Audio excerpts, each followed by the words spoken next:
You're listening to Podketeers. Welcome to episode 305 of Podketeers. This week we kind of mini armchair Imagineer Disney Plus as we talk about some of the things that we recommend, some of the features we'd like to see, and concepts for new content. We also talk about how quickly we were disappointed over something that we've been looking forward to for months and more. If there's any ideas you'd like to share with us or jump in with any comments, you can join the conversation on any of our social networks by searching for Podketeers. You'll find us on Instagram, Facebook, and Twitter. You can also leave a comment at podketeers.com/305. Now, before we get things started, we'd like to thank Freshbooks for their support in sponsoring this episode. Freshbooks is the easy-to-use invoicing software designed to help freelancers and small business owners just like us get organized, save time invoicing, and get paid faster. To try FreshBooks free for 30 days, head over to gofreshbooks.com/podketeers, and if they ask, hey, how did you hear about us? Make sure to say Podketeers. And of course, we can't kick off this episode without sending a huge thank you to the FGP Squad, aka our podcast, Fairy Godparents. If you're not familiar with the FGP Squad, they're an awesome group of listeners that help us out with a monthly contribution via Patreon. And it's that support that helped make these episodes of Podketeers possible. For more info on how you can become part of the FGP Squad family, head over to podketeers.com/FGP. And of course, we'd like to say thank you to all of the members of the FGP Squad for their continued support. So let's get this episode started. Please continue to do your best to stay safe. Let's continue to social distance. Let's flatten that curve as much as possible. Here is episode 305 of Podketeers.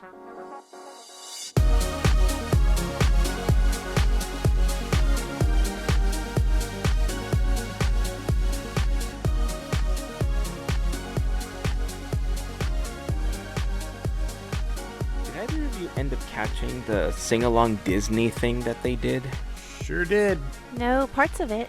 Now, did you watch it on Hulu or something after? Because it was broadcast on regular TV. Mm-hmm. I don't have bunny ears or anything for our television, so we weren't able to watch it. Yeah. And I didn't realize that we do have Sling, but we don't have the local channels. So we kind of missed out on this sing-along thing that they were doing. Mm-hmm. How was it? Well, it is on Hulu now, right? I think it is. And you can watch it on Hulu. Oh, I haven't had a chance to see it. Yeah. I mean, I was scrolling through Hulu either today or yesterday, and I saw it on there. So it's there. So if you want to watch it, you can. We watched it live because we do have bunny ears that we plug in when we need them. And I mean, it was interesting. It was fun to see a bunch of celebrities in their living rooms try and do music videos and see who's got tech in home and who doesn't, because some of them had like full-on production value because they've got like home studios and home filmmaking. Like if Heyzen wanted to make a video at his house, it would be like ridiculous, right? But if I wanted to do a video at my house, I beg to differ, but thanks. I am out of this whatever. conversation. You got green screen and cameras, and you got After Effects, and you got all that stuff. I would just be filming with a shaky iPhone, and then that's it. No edit, no nothing. So it was funny to see some people doing it some ways and some people doing it the other way. I mean, it was interesting. It was a lot of fun to see all those people. It was cool to see the big High School Musical reunion of the original cast and the show, the series on Disney Plus cast all get together to sing. That was kind of cool. Yeah, okay. It was really cool to see all of them. Donny Osmond was there, which was really cool. He sounded great. Yeah, he was awesome. Was he a little bit country that time, or was he a little bit rock and roll? He was a little Chinese warrior on that one because he just sang his song from Mulan. But no, he was good. He brought all of his many, many, many kids on to sing with him, and it was really cute. And yeah, I think my favorite performance though was the very final performance, which was a duet between Michael Bublé and my girl Demi Lovato. Nice. It's pronounced bubbly. Bubbly. And they did A Dream Is a Wish Your Heart Makes to end the show, and yeah, they brought it home. It was beautiful. So yeah, it was cool. It was fun. Not everybody brought their A game, I didn't think, but the ones that did really nailed it. That's cool. Yeah, it sounds like it was pretty fun. It looks like there was a lot of people that were tuning into it. Yeah. And I wanted to do it live so that we could kind of like tweet it out live. And I realized way too late that we didn't have bunny ears or anything. And I did try to jam a paper clip into there, and it didn't function very well. Because, I mean, That's look. hilarious.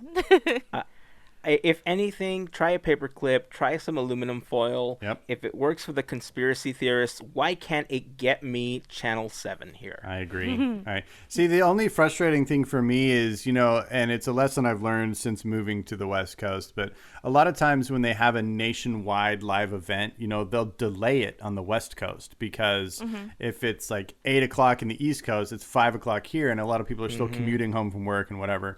Well, this time around, like, nobody's at work. Like, I feel like they shouldn't have done that because it was like I was seeing all kinds of posts and, spoilers beforehand, and that was kind of lame. Well, I mean, there are some people that are still working. So Look, I'm still working. Trying to be fair. I work. I fortunately have an earlier schedule. I work 7 to 4. But, even if it was 7 to 5 or 8 to 5, like, I mean, I don't know. I think it was disappointing that they delayed it so long here. Yeah. What you're saying makes total sense, yeah. Considering that everybody's home right now, or the vast majority of people are home, I could see them working something out where it's simulcast on both coasts. And, maybe they could have found like a sweet spot, right? Maybe like, I don't know, 5 p.m. here, 8 p.m. East Coast or something, where it's just at that cusp of, people can tune in as they're kind of wrapping up work from home. And, I don't know. Maybe for the next one they'll do it. But it seems like it was fairly popular, and it seems like it did gain a lot of traction. And I feel like this is the type of thing that Disney is going to want to do over the course of the next few weeks / months as we're kind of going through this. Because there's a crazy surge of online content right now from like everybody. The ability to stream live on Facebook, Instagram, YouTube, and then connect it up to a charity, I think is something that, or even Twitch, right? I think Twitch has the most potential, especially for the streamers that tend to do this on a daily, weekly, or however long basis. It's kind of where fundraising is right now. It's in this weird virtual spot where if we can't go anywhere, if we can't have these big events, then let's hold these virtual big events. And that's what we've seen this last week. And it looks like they've all been fairly successful. Yeah, I agree. It's one of the interesting like side effect benefits of this whole situation we're in is the virtualization of so many things. Because a lot of commerce is still happening and a lot of aid is still flowing in various directions because of that. In times past, before the internet and before video conferencing and live streaming and all of this, a lot of that would be very difficult, and so it's we're able to communicate more. And, I thought it was very apropos that you quoted "It's a Small World" at the end of the last episode because the world is so small when we're all connected the way we are. Even though we're isolated, we all are hanging out with each other on Google Hangouts, or we're on Zoom tonight, and people are doing all the apps where you just send videos back and forth to chat and hang out, and you can hang out on Instagram Live, and I mean we can still be social, and we wouldn't be able to in a decade ago. We wouldn't be able to. Yeah, absolutely. So I guess we have a lot more of that to look forward to. Obviously, like you said, commerce is still happening, but there's a lot of adjustments that a lot of companies are having to make. Later on in the episode, we're going to be talking about Disney Plus and, films and movies and everything. But I do have a little bit of a complaint. It's not as much of a complaint as much more of a tear rolling down my face, by the way. So first of all, I want to say thank you to everybody that sent messages thanking me for the virtual backgrounds that we just released over on podketeers.com. I'm very happy to do it. I know I've been using them for my meetings for work and stuff. As a matter of fact, we're using them now as we're recording this episode so we can talk to each other. And yeah, I'm probably going to be releasing more. There was a set of 4 images that were exclusive to the FGP Squad. So if you wanted to take a quick look, you can see which ones those were if you head over to podketeers.com. But one of them was the Court of Angels. One of them was the Matterhorn. One of them... What was the other 2? Jungle Cruise and Jungle Cruise. The Salon de whatever from the Club 33, right? Club 33? No, that was the Court of Angels. No, there was one, an interior shot of it too, wasn't there?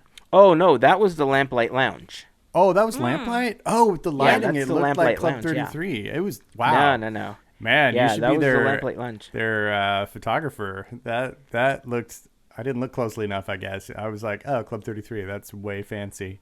No, that's not the one I saw, is it? That's it, man. That's the That's Lamplight it. Lounge. Okay. I just switched over to that All background. right, keep talking. And as I'm a gonna matter of look it up. fact, my paley skin looks much better with this background than the one that I was using. So I think I'm going to leave this one on for the rest of the call for us. I hope you guys don't mind. I'm just here No, hanging it's out in front of fine. the castle, having some popcorn and watching the people walk by. It's great. If you close your eyes, you can smell the churros. Do you smell them? Do you smell them? Yeah, and I can smell the corn Kind dogs of. over the little red wagon. Oh, yeah. Oh. Oh, you're right. That is freaking Lamplight Lounge. Why did it? Man, I didn't look too closely because I was really I'd already set my heart on the castle, and since Heyzen didn't provide me with that Radiator Springs Racers background that I wanted. It's coming. It's coming.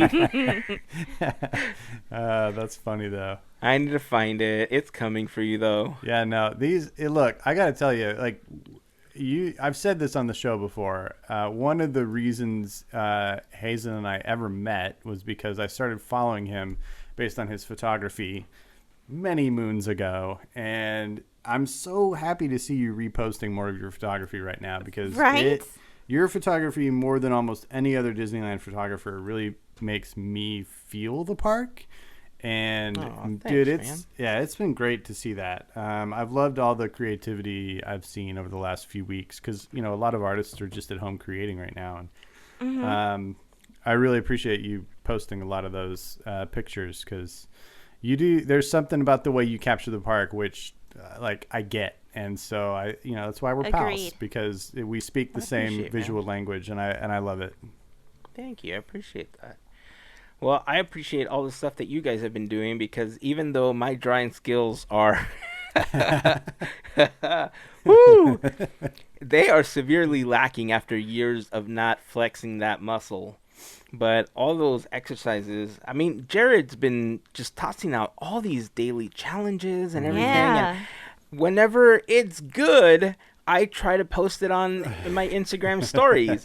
And as you can tell by the lack of posts, they don't always look that great.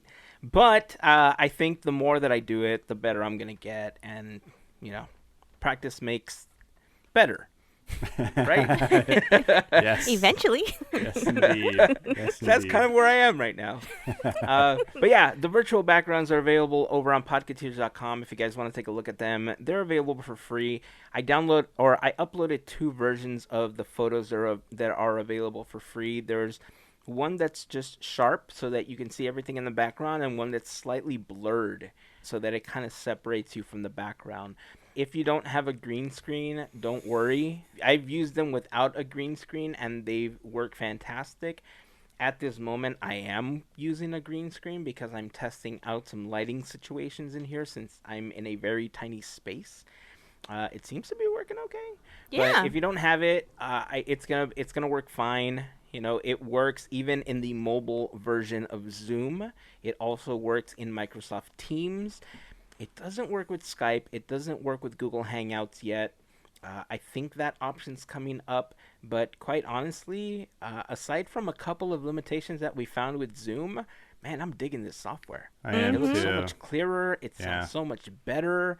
Yeah, I'm digging it. I And agree. we're both on PCs and phone. So this has been working out. Yeah. Yeah, Mac, phone, PC, everything. Yeah, we got all 3 going right now. Yeah, Totally. pretty Yeah. great. It's pretty great. It's really astonishing to me that Hangouts doesn't have this ability. Like, Google is supposed to be like the forefront of technology on like every level. You know, Google tends to start a lot of projects, and once they kind of get it functioning, they move on to something else, or they take that technology and they build something else with it. And Hangouts kind of spawned from Google Plus, if you remember that social network. Google Plus was supposed to be Google's answer to Facebook. I remember that. Yeah. And it was very short-lived. It was kind of crappy. Hangouts was kind of part of Google Chat. It was kind of part of Google Voice, and it was kind of its own suite. And then now they've decided that they're going to call it Google Chat. Or Google Meet. It's not. I think it's Google Meet. Meet. That's what it's going to be. Yeah. It's going to be Google Meet, and they're going to be adding more functionality that's available with some of these other companies because it's what people are looking for. So this piece of technology that they had that was almost obsolete for them, all of a sudden has this resurgence that they're thinking, okay, we can make a dent in this area again. So now they're concentrating on kind of making that better, but. In general, outside of the limitation of how long you can be on Zoom, I'm kind of digging it. I like it. I like that you can lock it down. I like that you can invite up to like 100 people or something like that. I forgot what the limit is. But this is definitely a technology that I've been looking into to have like meetups with the FGP Squad, right? Nice. Because that's been the hardest part for us to kind of figure out how to meet. Because we've done like YouTube Live and we've done a couple of live streams and stuff. But the challenge was always that if we were doing something, like the last time I tried to play a video game, and I was trying to, like, I plugged everything in, I got it working, and I was trying to play, like, simulcast while I was reading. And when we tested, there was only, like, 5 people in the chat room, and that was hard enough for me to keep up with. Like, I kept looking away, and I didn't know if I should read, if I should play, if I should read, if I should play. So when we talked that over, I figured, okay, well, maybe if, like, I'm on the phone with one of you, right? Like, I'll be on the phone with either Gavin or Melissa, and then they can be reading the stuff in the chat room so that I could play the game, and you guys can just read the questions off, and then I can provide answers. You guys can type them in, or vice versa, depending on if we're doing an activity, like we're live streaming Gavin drawing, for instance, or Mel teaching us how to mold, like, a sculpture of something in the park, or something. You know what I mean? Like, it just... whoever's not on camera basically becomes the person that relays all the messages to the team and types it up. So it's just a matter of finding something that's comfortable. But so far, if we're not doing anything, Zoom seems to be the best option. And I'm kind of excited about that. So, I'm thinking that's going to happen sooner than later now, and I'm pretty happy. So, anyway, the thing I was going to complain about, not having anything to do with this, I was going to complain because months ago, we started talking about doing this virtual run for the Haunted Mansion. And I was super psyched because I was like, oh man, Haunted Mansion, I don't actually have to get up. I can do this virtual run whenever. I think it's a good way to kind of get my toes back into the whole walking and running and all that stuff. And I mean, let's be honest, I wasn't going to run. I was going to walk. But, I mean, almost as soon as they announced it, it sold out. Oh. Yeah. It's sold out. Yeah, I didn't think like there'd be a super limit. fast. I'm surprised there's a limit. I guess because I'm they don't surprised feel like there was they a can limit.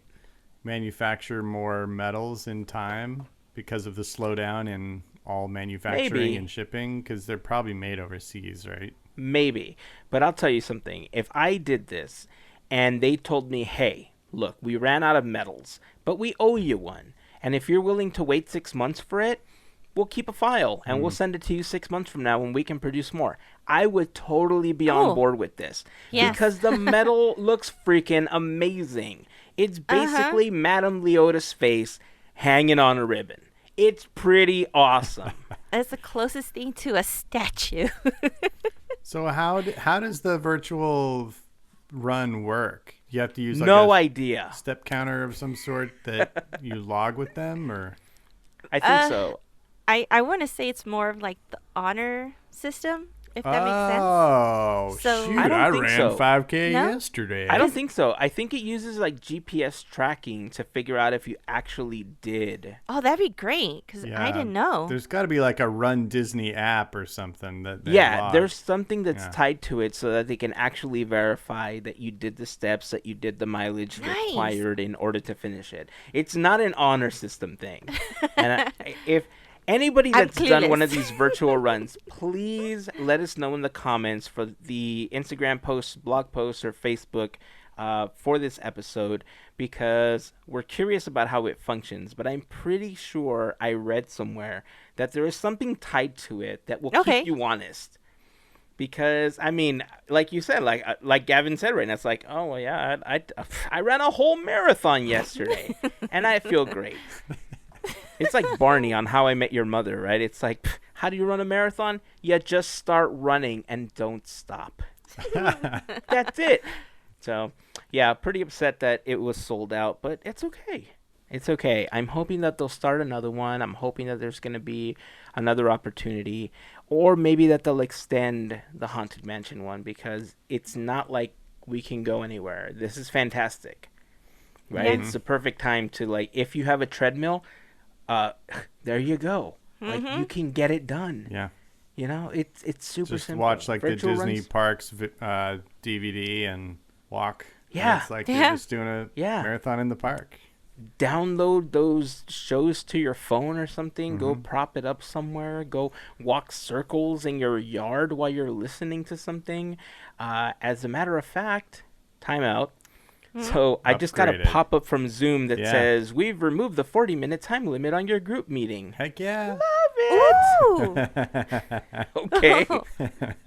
So either this is some kind of promotion that Zoom is running, or they're listening to us and they said, oh, they don't like the 40-minute time limit, but they're using this to podcast. Let's remove that. So if you guys are listening, way to go, guys. Thank you so much. No, they're probably, this is what it is. They're probably listening and they thought, man, this is good content. We don't want this to end. Let's give them more that. time, man. I'm going to go with that one. Silver I'm going to go lining. with that one. Hashtag ego stroke. Yeah. So, I mean, that threw me off. What were we talking about? We were talking It about just surprised me. Haunted Mansion stuff. watching a show and doing the 5K. Oh yeah, Oh, yeah, yes, you can yes. totally watch the show. Yeah, I mean, you can download old episodes of Podketeers if you're new to the podcast. You can sign up with our Audible link, audibletrial.com/Podketeers, and listen to something on Audible. You can download stuff from Disney Plus, and you can watch that, but it will use up your battery much faster. So I'm just saying, if you want to listen to old episodes, it's a little bit better on your battery. It'll last longer. But yeah, kind of upset. I'm gonna have to learn to deal with it. I might just do it, and I'm gonna have like Gavin draw me a medal or something, or have Mel model out a Leota for me and just hang it on a ribbon. That would be better. Ooh. Yeah, because she's Yeah. got that sculpture going. Definitely. Yeah, maybe we'll take that approach, Mel. We'll just Challenge have you make medals accepted. for us, and we'll just make we'll just walk the 5K. We'll do our Yeah. own virtual 5K. We could do this.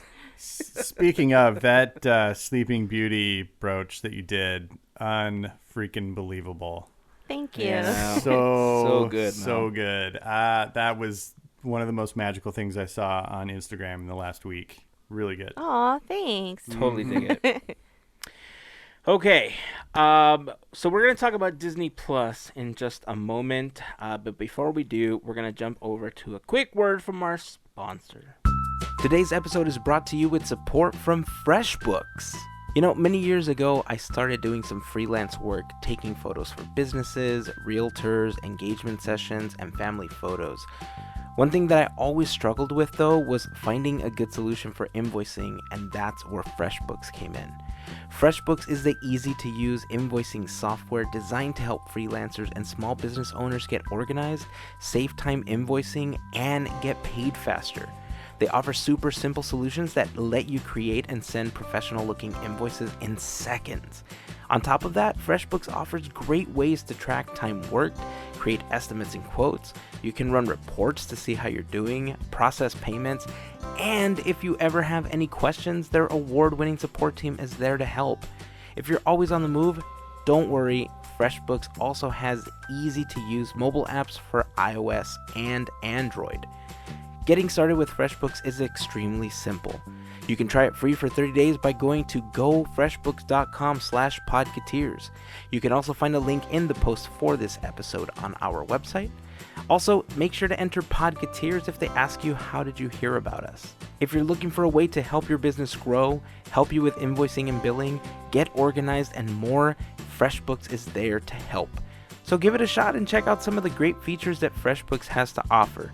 That link again is gofreshbooks.com/podketeers. It's time to get back to the show, but we'd like to thank FreshBooks for their support.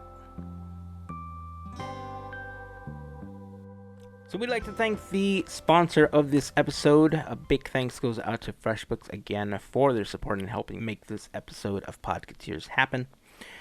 So Disney Plus. I think we've all been enjoying a lot of that service lately. Mm-hmm. There's tons of new stuff. They just released a couple of, they released a lot of new content recently. But there's obviously some stuff that we would like to recommend that you watch. There's obviously some features that we'd like to see as part of Disney Plus. So we're going to get into that shortly. So, I mean, from the point that it started and to the point where it is now, obviously we've seen some stuff being added. Mm-hmm. What's your experience been like now versus when it first kicked off? So, Mel, let's start with you. I'm still using it a lot as I did at the beginning. I like the way that they're adding everything in that timely manner, which is good. So it's not like I've had to binge through everything.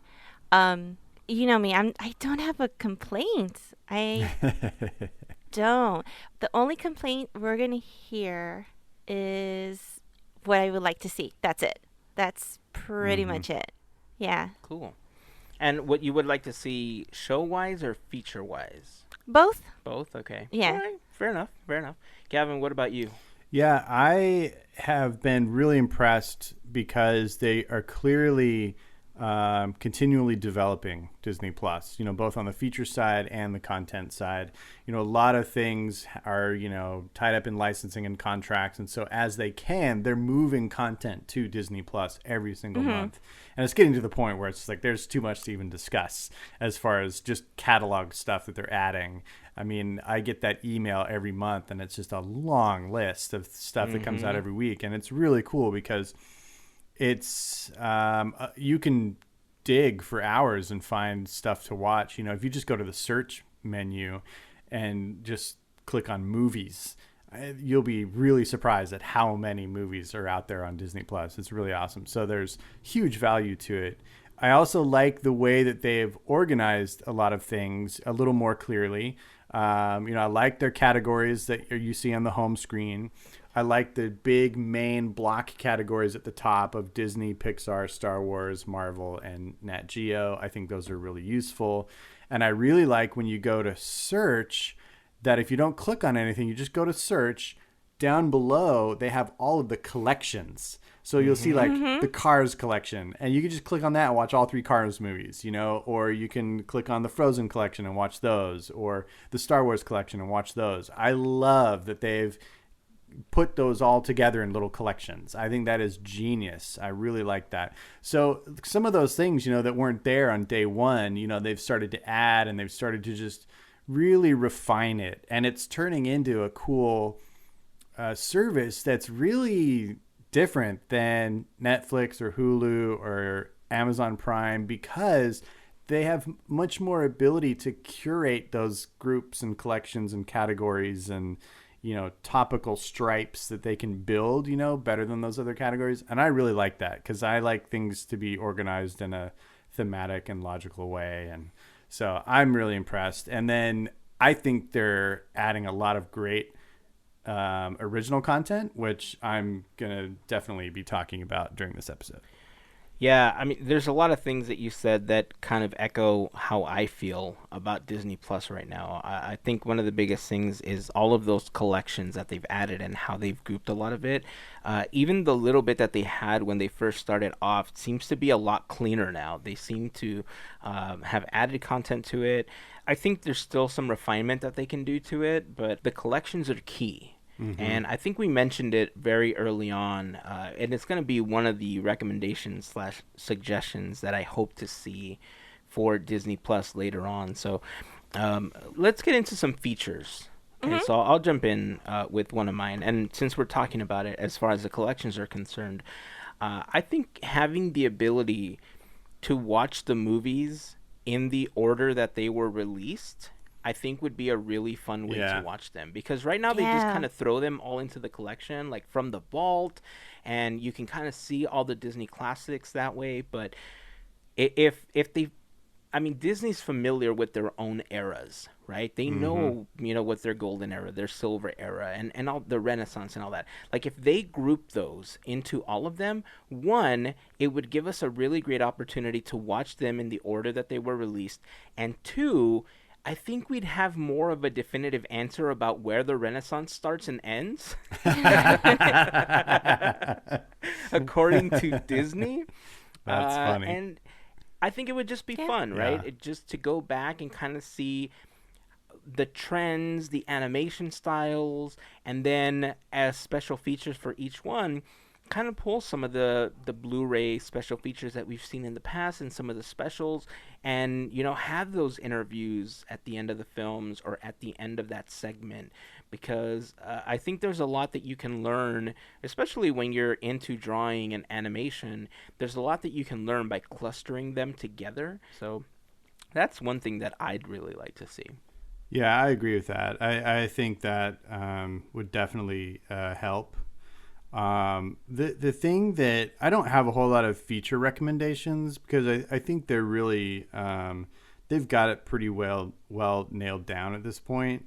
The one feature I would like, all of these streaming apps have like a watch list, like that you can add to like your library. Like, okay, these are the things that I'm currently watching or that I want to watch. You got a queue for Netflix and whatever. I like that. But what I would like is more of like a music style playlist that you could build. Because a lot of times, like, I'm in the mood for, like Heyzen said, like Renaissance, or if I've got like my 10 personal favorite Mickey cartoons, I'd love to put those in a playlist that I can just play anytime, and it'll play all 10 in a row. I think it'd be really cool to do that. And, if you like to watch Star Wars or Marvel in a certain sequence and you want to line it up the way you want to watch it in the sequence you want, line it up that way and just play it, I think that would be a really cool and unique feature that would set them even further apart from other services. That's a really great recommendation, because right now the watch list is pretty limited to just like the tile version of the images of the movies when you go to your profile, right? Like, that's the only way you can, like, you can't resort it, you can't anything, right? It's just a tile version of it. Right, correct. Yeah. That's a great one. I would like to see that too. What about you, Mil? I'm trying to think. There was an I can't remember if I've seen this, and maybe I'm just blinking on it, but this I thought about was, like, let's say relatable shows underneath of what, like, let's say you're watching this particular thing, and if they were to give you, like, let's say shows or like recommendations that you could watch right after that. They do have that, and they're pretty good. I think I may know what you're onto here. Like, it would be cool because they'll like, let's just say you watch Lion King, and underneath that'll be like recommended titles, and it's other animated feature films, typically from around that time period, right? But it'd be cool if they did, maybe thematic recommendations, or, like, here's all of the movies directed by that same director, or, here's all of the, like, you would get that that specific style or that specific thing. Like, okay, Lion King, perfect. You would have things that have to do with lions or documentaries, something that ties it in. Yeah. That would be cool, because sometimes you watch this movie and you're like, sometimes you'll want to see something else and it captures you and you just want to do that. So Mm-hmm. Or like I you guess watch, that's how you would say it. yeah. Or you could watch like Little Mermaid, and then it'll recommend everything else that Alan Menken did the music for. Mm-hmm. You know, like that. Yeah. That would be really cool. You know, I agree. Like having more targeted or themed series of recommendations instead of like, Yeah. oh, in general, if you like Little Mermaid, you'll like Beauty and the Beast. Well, no doy. Yeah. I like that. Man, there's a handful of features that I would like to see, and a lot of them tend to lead into the social side of things. One that doesn't is I wish that it had like a randomizer feature. I think I mentioned this to you guys before, where if at the top, so here, one of the things that I suffer from whenever I use any one of these services, it's not just Disney Plus, but it's with Netflix, it's with Hulu, it's with Amazon Prime.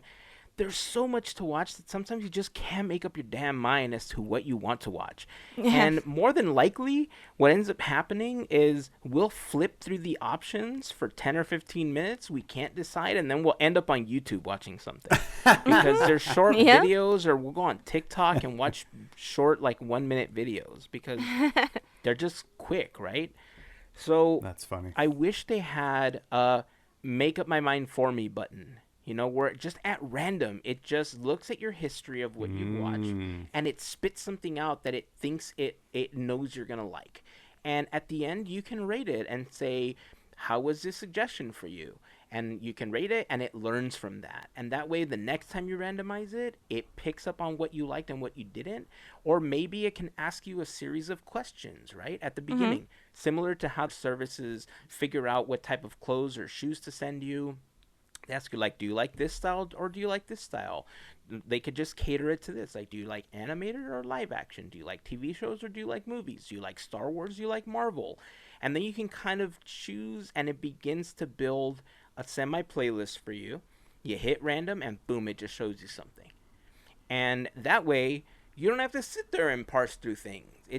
It may know what you want to watch, and then boom, you can just sit there and watch it. That would be cool. There is a similar service on Netflix where, well, it used to be. I haven't tried it in years at this point, but it used to be where you would click through and it would ask you about a series of movies and you'd say yes or no, and it had this weird, like, hilarious announcer voice that would walk you through it, and then at the end they're like, we're gonna recommend this film, and it was always like 100% miss for me, like terrible recommendation. And so I have my doubts about that being a thing, but that kind of artificial intelligence has advanced a lot in the last few years. So I would be very interested in seeing what they could come up with if they rolled that out. I think the more you watch things also, it would be better. And I Sure. don't remember that feature in Netflix. Was it something had that to they go asked you when you first signed up? No, it was something you had to go search for it. Like it was in like one of the menus with like browse. Maybe it was under browse and then it was like recommend or something like that. And you had to go in and it was like you could do it any time. You could do it, 10 times in a row and it would recommend something different because it's going to ask you about, 10 different films every time. And you say yes, no, or something like that. And it, predicts. And I think it was also using because I don't know if you still can, but on Amazon, you used to be able to like rate films that you'd seen, with like a 5-star system or something. And it would use all that data. Like now it's just like a check, like a thumbs up Yeah, or thumbs down. I don't think you can give it a star rating anymore. Yeah. So I think it was using all that, but it wasn't, in my case, it didn't work out very well. Interesting. Yeah. Huh. Again, it was years ago that I did it. Yeah. Either way, I think Disney Plus would benefit from something like that. And like you said, the AI has just advanced so much in the last few years that I think they can pull something like that off really well. Sure.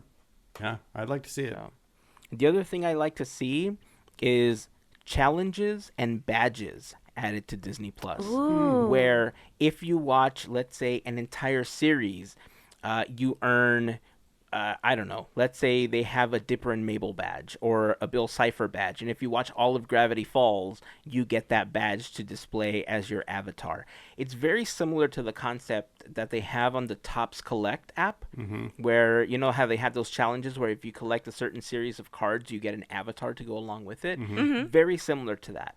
But I think because of everything that exists, obviously you can't breeze through everything, right? But if you finish a series, if you finish a collection, you get special ones. I think that would be a really fun interactive way where you can kind of just interact with your friends and show off your badge or show off whatever you've earned recently. It just gives it an extra element of fun, I think. The other thing that I feel would be a cool addition to it are friend recommendations. What if we could create a playlist that we could share with our friends and say, oh, you haven't seen these movies? Let me create a playlist for you of things that you've never seen that I think you're going to. Or let's say that we're talking about something on the podcast and we want to share a list of TV shows that really display the point about something that we talked about and really help illustrate, all of that. We could share a playlist on Disney Plus. Like, I think having the ability to share that list or share a show and curate it the way that Spotify does, I think would be a super cool addition to Disney Plus, because it's especially, we've always talked about how everybody comes into Disney fandom at their own times. Right now, for a lot of us, we grew up with things like the Disney Afternoon, watching Tailspin and Ducktales and Darkwing Duck, Rescue Rangers. But for anyone in this generation that didn't grow up watching that, if we could suggest that or throw it out there or make it a part of a playlist, like my kids started watching it because I mentioned it, and now they can't stop watching Rescue Rangers. Nice. So I think having the ability to curate a playlist, I think would be super fun. Yeah, I like that. The last thing that I would like to see is you can already create an adult version and a child version of an account. And the child version just kind of locks down the interface so that you don't see as many tiles. I think it filters out at PG-13, and it doesn't show you anything that's beyond that. I don't remember what the rating cap is, but it doesn't show you certain things. So, like, my kids wouldn't be able to watch The Mandalorian, for instance. We'd have to watch it together, like on my account, because there's our kids' accounts. I would like the ability for them to give us the unedited versions of films, especially what they did to Splash this last week, where they added digital hair to Daryl Hannah's behind. What? Yeah. I didn't know about that. Yeah, Me so neither. there was, in the movie Splash, they did exactly that. They added additional hair because there was a scene where some parts were exposed. And I completely understand where Disney's coming from. Okay. I think in general, I share the sentiment with a lot of people that I think if you're going to release Splash, maybe it's better suited for Hulu. But Sure. if you're going to take that step, why not lock down the unedited version for adults to watch? And just like you've told us with other films, hey, this contains this, this, and this film may contain this. And I get the whole idea of keeping Disney Plus as wholesome as possible, but instead of maybe editing it, if you don't want to add the two versions, then just put it on Hulu. Yeah. If that's your more adult service, just put it there instead. So that's the only other thing I wanted to mention. Yeah. I think they're going to be walking that tightrope for a while till they get things figured out. Oh, yeah. Yeah, and it's fine. You learn, and I know that there was quite a bit of backlash online about that. I don't care all that much. You mean backsplash? Backsplash, exactly. Well done, sir. Well done. But overall, like I said, if you're going to go through the process of editing it, just don't, and just release it on Hulu. Yeah. I think you're better off that way. And I That's think a Disney major Plus, edit, too. That's not like a grayed out box. That's like Oh, no. adding That's- CG oh, yeah. effects. Oh yeah, That's It was crazy. quite a bit. Yeah, it was. Yeah, it was very noticeable. But I think another cool thing about that would be if Disney Plus and Hulu talk to each other, especially if you had like an adult account, where it would show you like, here's trending things on Hulu, and then if you had both, or if you had like the, you know what I mean? So if you can't decide, it shows you something that's available on Hulu if you have like an adult account. I wonder if the package deal does any of that. Because we've got them separate, so they're completely separate logins. So ours wouldn't communicate anyway. I don't think they do. I think the package only allows you to get a discount because you have all three. But like you, ours are on separate logins because we signed up for them at different times. Yeah. But I just think that if it had like one strip, like here's what's trending on Hulu, and then on Hulu they had like here's what's trending on Disney Plus, or here's what you might enjoy on Disney Plus, and they talk back and forth to each other, I think it would be a good way to just advertise one to the other. Yeah. Yeah, that makes sense.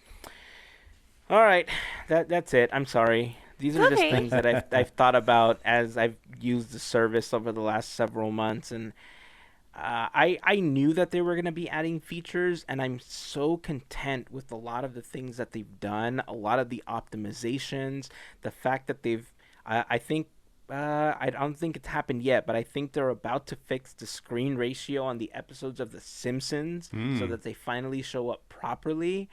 So yeah, there's a lot of things that they've enhanced, and I'm really looking forward to a lot of the new features that are going to be coming to Disney Plus soon. But now I think it's time for us to talk a little bit about some of the things that we recommend watching. Heck yeah. So Mel or Gavin, which one of you wants to kick this one off? You want to go ahead, Mel? Sure. All right. So the first show I would really recommend is The World According to Jeff Goldblum. Oh, it's on my list. I haven't watched it yet, though. I have been hooked since the first episode, and he is just a fresh breath of air. Like, nice. So much fun to watch. So if like you want to chill and watch something and just have a few laughs, but kind of learn something about pop culture, this is it. Nice. So, yeah. Good choice. All right, Gavin, what about you? All right, well, I'm going to get the easy ones out of the way first. If you haven't watched The Mandalorian yet, shame on you. It is so good. The production value is off the charts. I don't even feel like you have to be that big of a Star Wars person to enjoy it. It's just a really well-made show that feels a little like a Western. It's got a lot of adventure. It's got some sci-fi elements, and it's got some iconic Star Wars stuff in it. So if you do like Star Wars, there's that bonus. I just thought it was a fantastic and entertaining show that was well acted. It had good humor, lots of cool cameos, and amazing effects and cinematography. And there's some behind the scenes stuff on it that will blow your mind, because they basically filmed almost all of it just in a soundstage with like green screening and like this new technology where they make it seem like this ultra deep shot that they're making. That's not at all. It's really fascinating stuff, but beautiful show. Watch it and join the crowd. Nice. That's awesome. I love it. Yeah. You know, this was super difficult for me, right? No. Yeah. Yeah. So I have 3 that I kind of narrowed it down to, but my original list was like 30 things. And, I put them all into Excel, and I did a little random equation that chose the numbers of the cells that I was going to tell you. That's how I chose. That's how I chose it. Because I couldn't select them myself, but I think they're pretty solid. I enjoy them a lot, and I don't think you can go wrong with any of them, especially considering that like I said, for this particular choice, we have a new version of the series, and I love the new version of Ducktales. I think they've done a fantastic job of giving it new life, bringing that new style of animation that they've brought to the Mickey shorts. But man, watch the original version of Ducktales. The storytelling in those episodes is so good. The animation was pretty well done. It was one of my favorite things of the Disney afternoon, coming home, watching that after school. the fact that it's available for us to watch now, definitely one of my favorite things to watch. Nice. I completely recommend going back and watching the original DuckTales.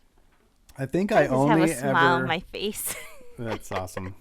I think I probably saw clips of it back in the day when my brother was watching it, but I only ever actually watched the movie that they made, the Search for the Lost Treasure of the Lost Treasure of Lamp. the Lost Lamp. Yeah, Yeah. which was pretty good. I remember liking that, but that's really all I ever watched of DuckTales. So maybe I need to They're finally really give it a good, man. chance. They are. Storytelling wise, I think it was one of the better shows. Like, there was just the characters, I think, were better developed than some of the other cartoons. Like, I enjoyed Darkwing Duck, I enjoyed Tailspin, like I even enjoyed Rescue Rangers more than those two. But of all of them, I think DuckTales just had a storyline that went from the beginning of the show to the very end and carried right into the movie.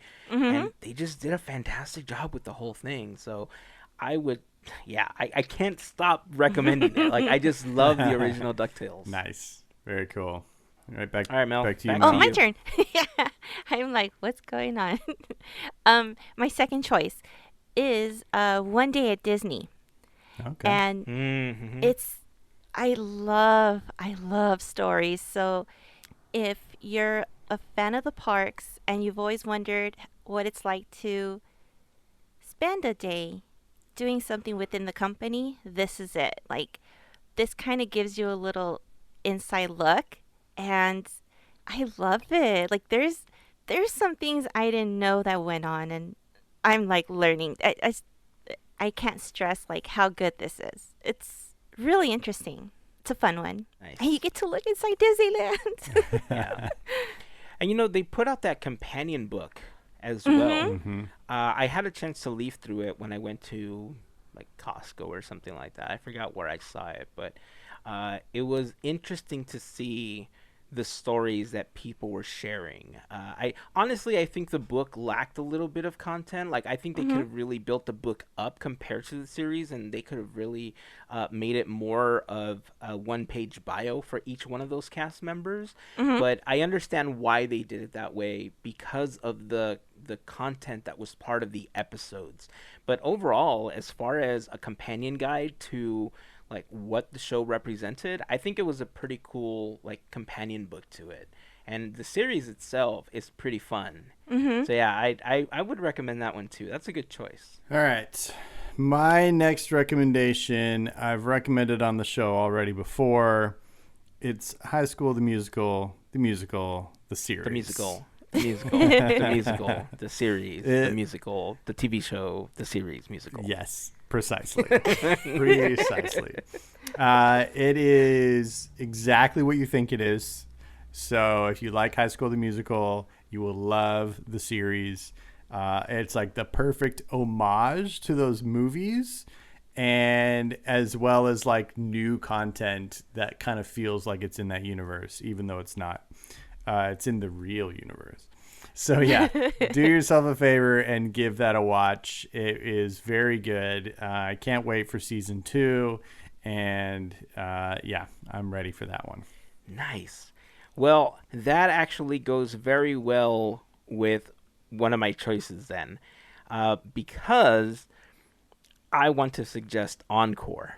Oh, nice. Yeah. Nice. And I'm not just saying that because, Kristen Bell, but the concept is that they take groups of adults that were in musicals together in high school, and they bring them back and give them a week to relearn their parts, relearn their choreography, and put on a show for their family and friends.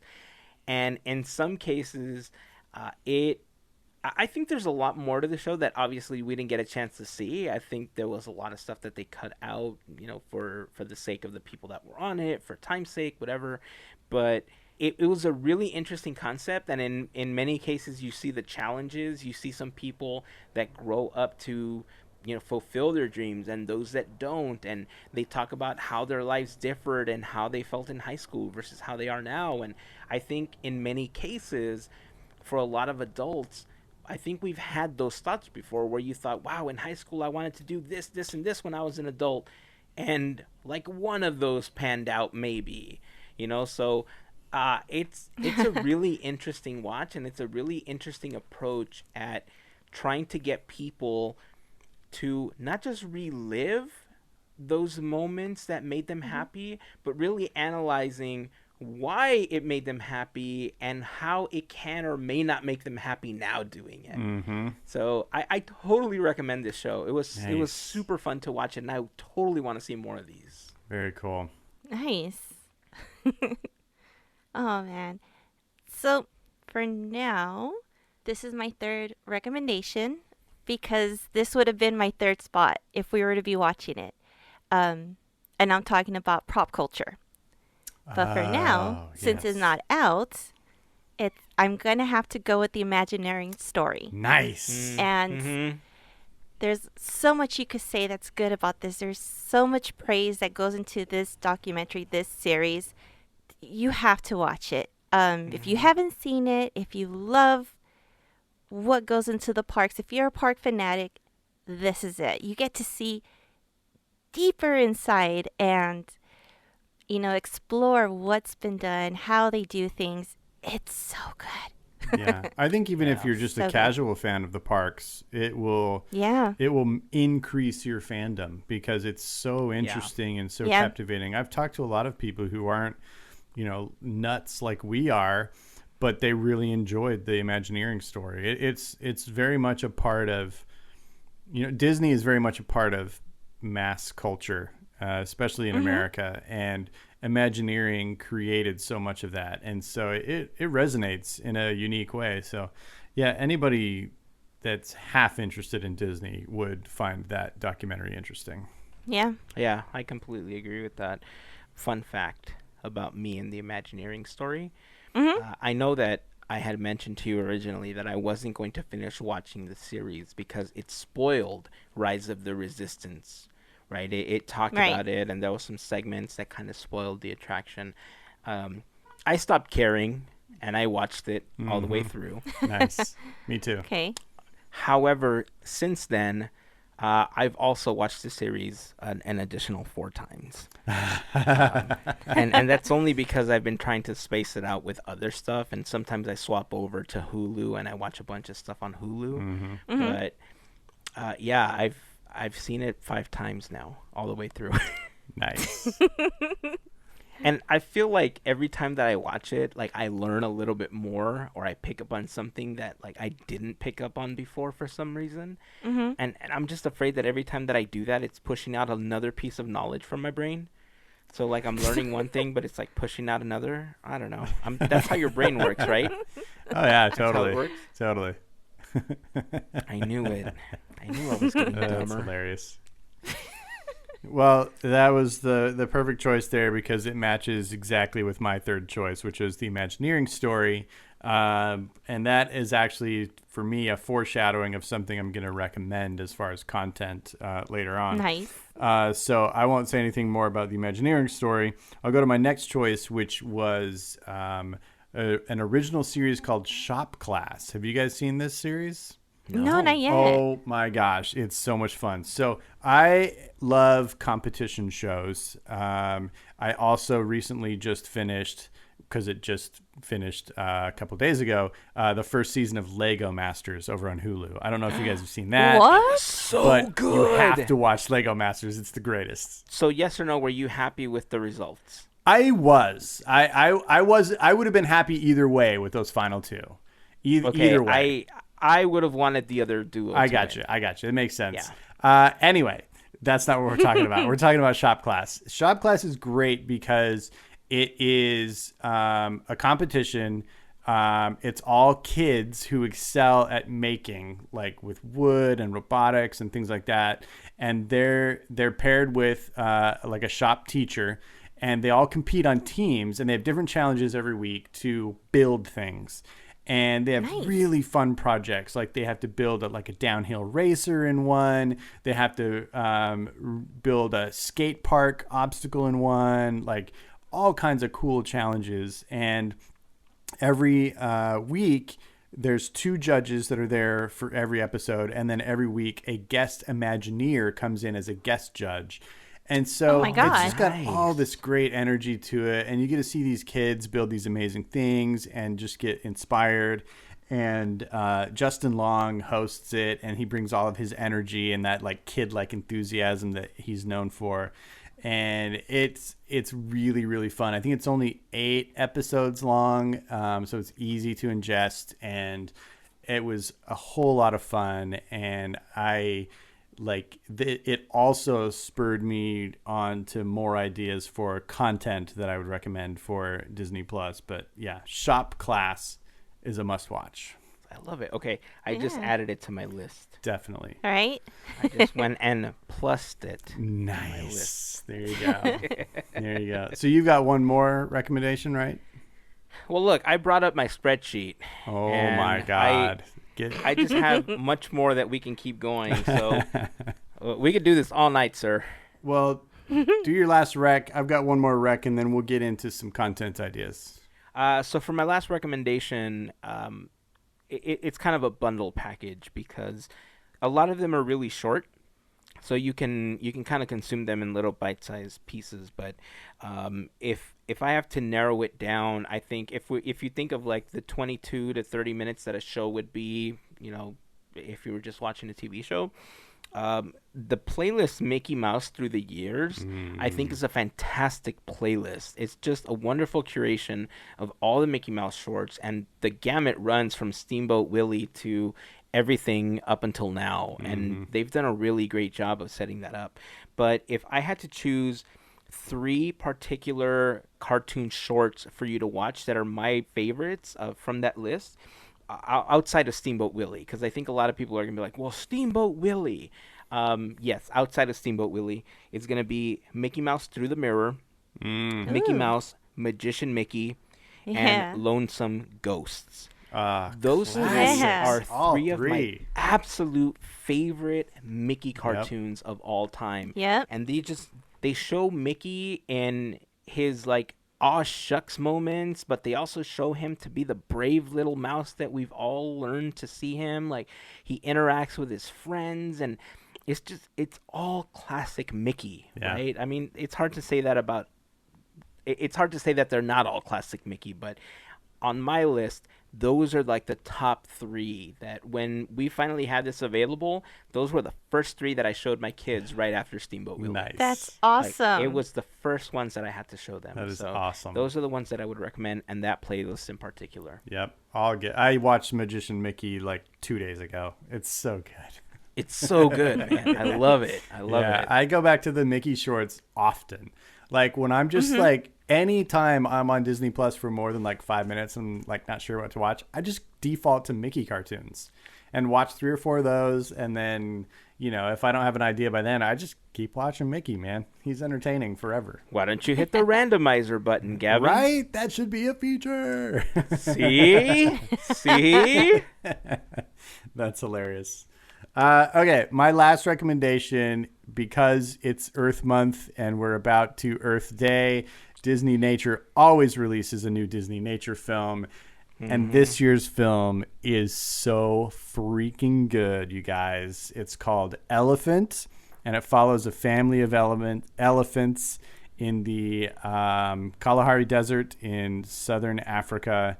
It is awesome. Nice. It is so, so good. They do a great job of building characters, just like they do in all of their nature films. And you feel like this family of elephants by the end. And it's so well done. The cinematography is beautiful. I've always had an attraction to the landscape of Africa. And, man, this film is so good. Do yourself a favor. Watch Disney Nature Elephants. That's You cool. read my mind because that was an honorary one Nice. that I wasn't sure because I was doing a top 3, Mm-hmm. but I wrote down Disney Nature since it's Earth Month. Oh, heck yeah. And they actually have an Earth Month like category right now. So you can watch all kinds of that stuff. They've got some of the Nat Geo stuff on there. Go. And it's interesting because the Earth is doing really well right now because billions of people aren't driving billions of miles every day. Yes. It looks good. So the world is like breathing again. It's amazing. And it just feels nice to see lots of beautiful wide open spaces and nature on your screen when we're kind of feeling a little confined these days. I don't know why this is why I shouldn't have chosen these at random. I should have actually just. Can I just spout out 3 more that are from my list? Do it. Okay. Go for it. So I'm not going to explain very much because I think they're going to explain themselves as soon as I say them. But so from my list, watch Flight of the Navigator because damn it if that's not a good movie. Like I watched that as a kid so damn much. I love that film, not just because it was on all the damn time, but because it's a really good film.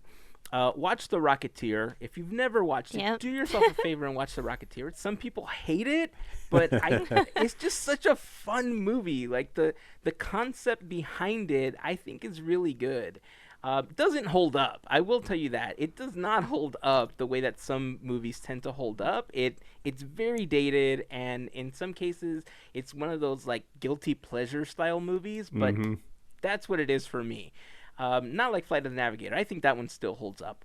But the other 2 that I really want to recommend, if you have not had a chance to watch them, it's 2 documentaries. Watch Frank and Ollie. It's an absolutely beautiful documentary about 2 of Walt's 9 old men, and watch Waking Sleeping Beauty. Oh, yeah. Oh, my God. It is such a wonderful documentary. I'm telling you, we could do this all night. There's just so many things on my list. But those I had to mention. I couldn't end the episode without mentioning those. So. Very good. Anyway. Very good. Okay, so as far as recommendations are concerned, if you have any that we didn't mention or that you think are worth sharing with everybody, share them on the post on Instagram, Facebook, Twitter, in the Facebook group, on the website. Just search for Podketeers. We'd love to hear your recommendations and start watching something that we haven't even thought about watching. You know, those Disney nature things. Don't dismiss Nat Geo stuff. Oh, yeah. You know, I'm on Nat Geo all the time. Go back and watch some old Stonehenge episodes and some alien stuff. Yes. Like I lived off of that stuff when I was Egyptology, younger. paleontology. Yes, it's so good. All of it. It's amazing. I can't get enough. It's funny you guys mentioned elephants too, or elephant, right? It's not plural. Yeah. It's single. Yeah. Because on my list I had Crimson Wing. Ooh, yeah. Yes. That's the one that brought me into the Disney Nature series. Okay. Good one. That was like my first foray, and then that soundtrack. So good. Nice. All right. Okay. Very All right. cool. Let's move on. In a moment, we're going to be sharing some ideas that we had as new projects for Disney Plus. Before we move on, though, I do want to remind you that this episode of Podketeers is brought to you by a fantastic group of people known as the FGP Squad. If you're new to the podcast and don't know what the FGP Squad is, well, they're a group of listeners just like you that help us out with a monthly contribution via Patreon. If you want to find out more information on how you can be a part of the FGP Squad family, head over to podketeers.com/FGP for more information. And to all of the members of the FGP Squad, we just want to send a huge thank you to all of you for your support. All right, so ideas for new shows on Disney Plus. Gavin, why don't you kick this one off for us? All right, I'm glad to. So we all loved and fell to pieces when we saw the Imagineering story. We've seen a lot of Disney historical documentaries, lots about Walt Disney himself, lots of broad scope about the whole company. I don't think we've ever seen a series like the Imagineering story just for animation. And I would love them to do a documentary series just like that, but focused solely and squarely on the art of animation throughout the history of Disney. I think that would be just as epic as the Imagineering story and, you know, covers the entire history of the company, you know, where Imagineering didn't start until like 25, 30 years in, you know, like animation is the whole history of the company. And I would love to see that. You can have, you know, different chapters for each different era in, you know, the history of that animation. And I think that would be just dynamite. I would love to see it. I would love to see, you know, like any archival footage or interviews of the old animators that we just never see, you know, and like interviews with the 9 Old Men, if they exist. I mean, there's some that are transcripted that have been in books, but I don't think there's a lot of footage. But if they could uncover footage, I don't know. I would love to see as much as I could of animators doing what they do and the story of it, and then, seeing what they produce. I think that would be amazing. I Nice. love it. I love it. And yeah, more storytelling just to learn a little bit. I mean, we all get that rush of learning something new or learning a little bit more of, these films or the styles, the techniques, things like that. So that is something I would love to watch. So I mean, at the very least, love it. you still have a lot of animators alive who were mentored by the 9 Old Men. So, like, at the very least, we're only 1 degree removed from some of those original stories. So I think it could play out really well. I think it would too. And I know that there's interviews with the 9 Old Men somewhere in the Disney archive. Sure, there has to be. Yeah. Oh, yeah. There has to be. That's fantastic. I love that idea. So I did say I had 2. I'm going to just do with my 1 and I'm going to just build off of it. My idea for content, I thought about this and I'm like, okay, if you go to hotels or any of the Disney hotels, they'll have like footage or whatnot. What if we had that footage available on Disney Plus? And the first thing I thought about was Disneyland, the first 50 magical years. And Oh. what if we were to have that kind of footage? And then I thought about, well, I think it'd be great to have Golden Dreams, Okay. things of the past that we've had that's in the park. I mean, I kind of had Captain a EO. craving for that, to see more inside. I'm sorry, what happened, Gavin? Captain EO. Yes.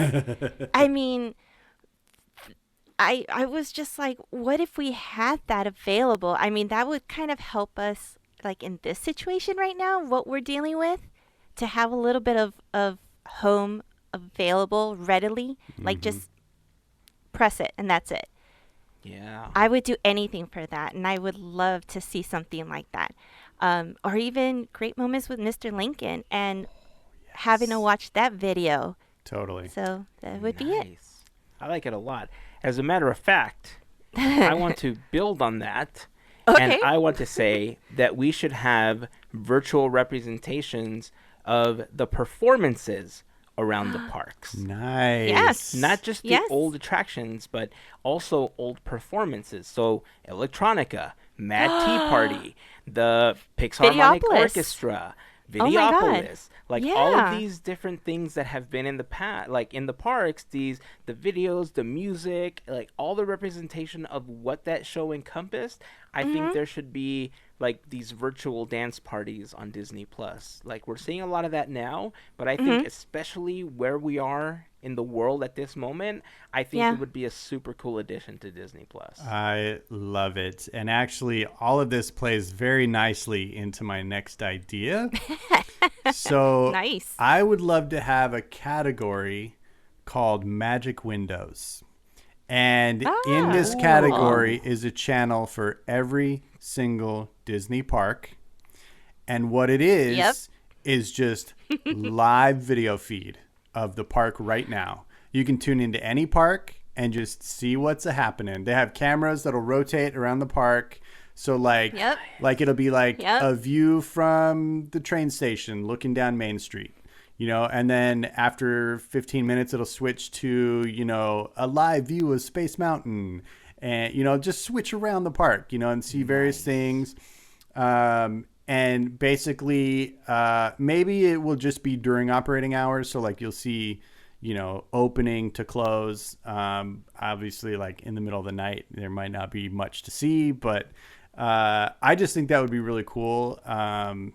Right now especially, but anytime. I think it'd be cooler to see like people out there like enjoying it, but Yeah. like there are all kinds of channels you can tune into that's like the Sunrise channel, and it's just like a sunrise at a random place around. My grandpa watches stuff like this, like it's just a sunrise in Montana today, and you get to watch the sunrise in Montana.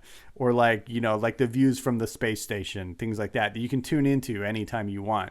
Same concept, Yeah. but Disney parks. So like you can watch, what's going on over at Tokyo Disney right now. and just see people milling about their park and see what they're doing. Love it. I think that'd be awesome. kind of- I think the danger is that people would identify where the cameras are and start doing stupid things like holding up signs and like whatever. I think there's a danger there, but I still think it'd be really cool. But that's why you have cameras to switch to, so that if somebody did try to do that, you switch to another camera. That's true. Yep. That's true. I don't know if they want to necessarily have people manning this the whole time. I kind of... Oh, I'll do it. Okay, cool. I volunteer. Nice. What if there was I'll play like, producer for this. There you go. what if they were to, be able to identify, okay, this is not a person's face. We don't show that. Or they'll just pan out to something else. I mean, I'm sure there's technology, but I love this idea, especially going to different lands and then different parks. Yeah. Yeah. Oh, yeah. Definitely. Yeah. Definitely. I mean, just imagine if they had like a camera like just on top of the Mark Twain that it would switch to every once in a while. And all of a sudden you're strolling by New Orleans Square on the boat, like that'd be so amazing. That's so cool. It's kind of like Anaheim's Matter Cam. Yes, Host exactly. Yes. Exactly. But inside of the park. Yep. That's the difference. That it's not from afar and you see the Matterhorn and fireworks, but you see the things happening in the park. Yep. Dude, that's a great idea. I love this one too. Thanks, man. It's so good. That's actually the very first idea I came, like when we first had a spark of an idea months and months ago about, well, maybe we should talk about Disney Plus at some point in the year. I was like, oh, that's my first idea. So I've had that one cooking for a while. See, when you said Magic Windows, that's totally not what I thought you were going with. When you said Magic Windows, I thought you meant the windows on Main Street where you could just play it and it just panned out the way that they have those fireplace videos that you can just watch. Yeah. Or you could just like, the Yule log or the Drool log that I had with that big piece of meat cooking. Like, imagine if you just had one of the Main Street windows playing on your TV, or you can select one of the Main Street windows. That would be pretty rad. Yeah, I agree. Or it could be a view like out of one of those windows onto Main Street. Just watching all the people. Yeah. Yeah. I would do that. That's funny. So cool. Okay, so another thing that I think would be a really great addition to Disney Plus is along the lines of the Imagineering story. I think there's some pretty good documentary or biographies about Walt Disney. One of them being Bob Thomas's book. The other one is the Neil Gabler book. What if the Walt Disney Family Museum got together with, I don't know, Leslie Iwerks, who did a really great job with the Imagineering story, and they got together to tell Walt Disney's story the way that it was always meant to be told. And we got a series of This is Walt. That Yes, could please. be epic. Yes. Yeah. But here's the thing. Here's what I would really like to see. One thing that gets glossed over a lot is that Walt Disney was not perfect. And there's a lot of that that's glossed over in history, and there's a lot of things that people tend to try to erase. And I think it's important to know those things that went wrong, because if you can kind of learn from those mistakes, you tend to not make those mistakes. You're not building Disneyland, right? None of us are building Disneyland. We're not going through the same things. But if you learn from the mistakes, you tend not to make your own mistakes that could be similar, right? And it also allows you to see that, I think as artists, and I think as, in this weird culture that we live in right now, that everybody wants to hold themselves up to this Walt Disney standard, and everybody thinks it's just a piece of magic that just happened from one day to the next.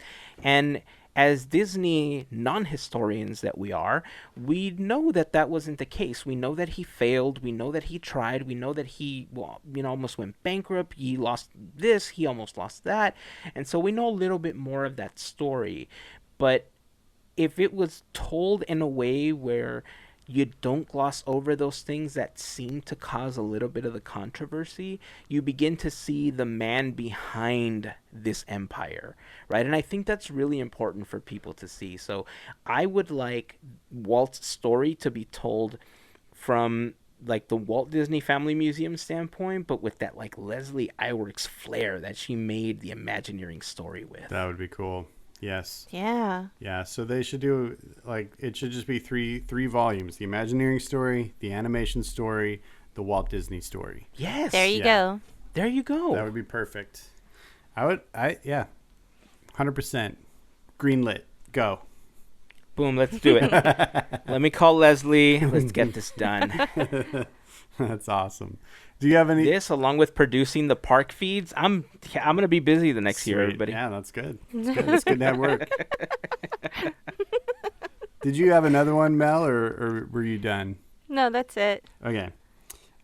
So on the note of Imagineering story, my last idea is a competition show. And it's going to be an Imagineering competition show. I want this to be the most epic, serious competition ever, where Imagineers challenge aspiring Imagineers to create things, to create attractions, to create experiences, to create, simple things from, signages all the way to like full-blown e-tickets along the way. And, you could have this be like a chance for an actual Imagineering internship, or maybe you even get like hired on, like the winner gets hired on at Imagineering. Like I would love to see this because I would live vicariously through anybody who gets on the show. And maybe it could be like teams that sign up, in which case Podketeers could sign up and we'd be front runners, of course. And we have this archive of ideas that we can just go back on. So we're good. Right. Yeah. Although so does everybody else because it's all public.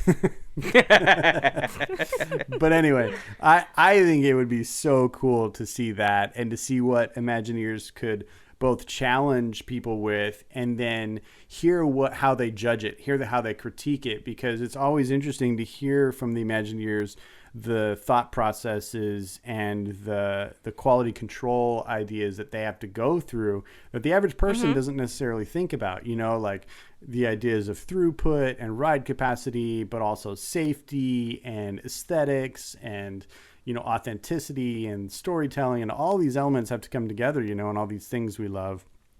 And it would just be cool to see a competition based around that. I think it would be so much fun. Just us like rattling around our ideas together during our armchair Imagineering, it gets me so pumped up. And to see people like putting ideas into play, like, even if they're just doing like model scale, like it would be so cool. Like if we had the ability to, after our Imagineering sessions, just like build a model of one of our ideas, mind blown, right? And so I think it'd be cool to see on the screen people doing that. God, now I'm going to be hosting this show. I got those other two things. I'm going to be hosting this show. I'm just going to be so busy the next couple of years. I'm greenlighting this one for you. Sweet. I can already imagine myself standing in front of everybody and just saying, okay, competitors, your challenge this next week is to create an e-ticket attraction not based on any intellectual property. Yes! This has to be a completely original idea, and you have to not only storyboard, come up with a story, but also with a working model. You have 1 week.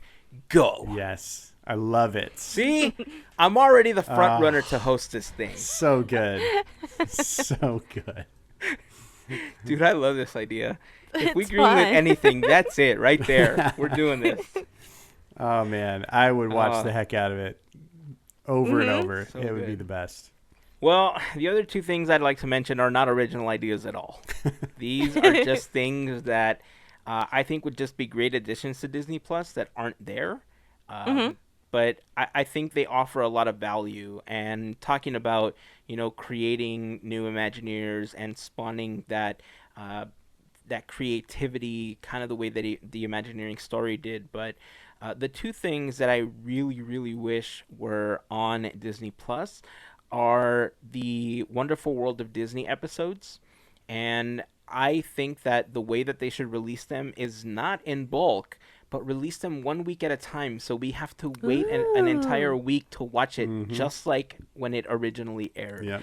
Yep. I think there's a lot of value in watching Walt pitch his own ideas with just his enthusiasm and that like childlike charm and energy that he tended to present everything with, that I think if you are in the process of working on being an Imagineer, if you're an aspiring Imagineer in any way, I think those shows can offer you a lot of value, and I just think they're super fun to watch. So that's one thing I wish was on Disney Plus. And the other thing is, even if some of them are super bad, I want to see all of the original airings of all the Disney specials from when the parks opened, from when attractions opened. Ooh. Like, I just want to see all those videos and just call it specials through the decades or something, and just have its own section where you can go back and watch the 1 hour special from when they opened Splash Mountain, for instance, from when they opened California Adventure. Like, I just think it would be super fun to watch those in their entirety. I totally agree. I would watch all of them. And I mean, I've seen a lot of them already because there's other means to watch them, but a lot of them are super pixelated and they don't look all that great. So I'm saying they should do the original releases wherever possible so that we can see a better version of it. Yeah, I agree. So, all right. Anything else to add to this before we wrap up for today? I mean, we've got a lot of production ahead of us, so it's a lot of shows to We make. do. We've got our work cut out for us. If we're going to do a Disney nature one as well, I'm just going to pitch it right now. I would like Kristen Bell to come on board and do this with me. We're going to do one about sloths. Okay, I like Yes. it. So, Kristen, if you're listening, let's just put this together. We'll film it. We'll go out. We'll play with the sloths, and then we'll put it up on the Disney nature playlist on Disney Plus. It may be finally time to do a Disney nature film on the Disneyland cats. I mean, they've got their own Instagram accounts. They're like celebrities. There are 600 of them at this point, so yeah, we should. That's hilarious. All right. Well, if you have any ideas that you would like to share with us about things that you would like to see on Disney Plus, again, join the conversation over on Instagram, Facebook, or on Twitter. Just search for Podketeers. You can also leave a comment on the blog post for this episode over at podketeers.com/305. And that's going to wrap it up for this week. It's a lot of great ideas. Like you said, we're going to be busy. And I hope Kristen Bell likes the sloth idea for Disney Nature because I'm totally on board with it. How could she not, really? Right? I'd watch it. All right. That's going to wrap it up for this week. So until next time, keep dreaming, keep moving forward, and always remember to pass on the magic. Have a fantastic week, everyone. Bye. Made you look.